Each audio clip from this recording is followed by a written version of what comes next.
Thanks again for joining us, and welcome to this week's installment of the Southwest Water Cooler. I'm Lou McCoy, and it's my pleasure to be joined in the studio once again by the one and only, the manager, CEO of the Southwest Water Authority here in Dickinson, North Dakota, Ms. Mary Massad. Mary, thanks again for dropping in this week. How are you?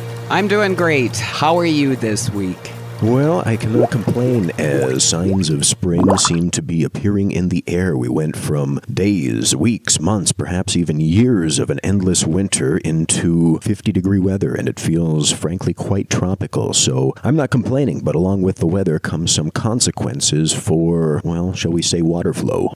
Yes, even though spring is in the air and we're hopeful that this weather will last. Last week we talked some about freeze-ups, so we're thinking the worst is over. However, when spring comes, it tends to drive the frost deeper into the ground, so the need to be aware of freeze-up issues is still with us and will be for some time, I'm afraid. So number one, know where your shutoff is, and if you have a freeze-up, give us a call, and we'll see what we can do to help you out. And of course, there are some preventative measures you can take, but just be aware of the consequences of doing that, and just be careful is rule number one. And if in the worst case scenario something does happen, it's best to call the professionals. Speaking of the professionals, you folks have got some more things coming up on your plate as far as construction goes as spring gets in gear. Yes, we do. We've awarded a lot of contracts, or the State Water Commission has. Construction should be starting up this spring, both main transmission line, rural construction. We've got several water tanks or reservoirs that have been bid, and those will be back under construction. We'll be busy with that, and we'll also be busy with others that are building, which will have impacts on the pipeline. You're also busy out there still trying to secure those easements. If somebody out there listening has those easements sitting in the pile of mail, or your friends or neighbors do, remind them, give them a little encouragement to get them signed, notarized, and returned to the Southwest Water Authority's office as soon as possible. Also, a quick little PSA to go along with that. Call 811 at least 48 hours before you dig, drill, or blast, because not only will it save you a lot of time and headache in the long run, it is indeed the law.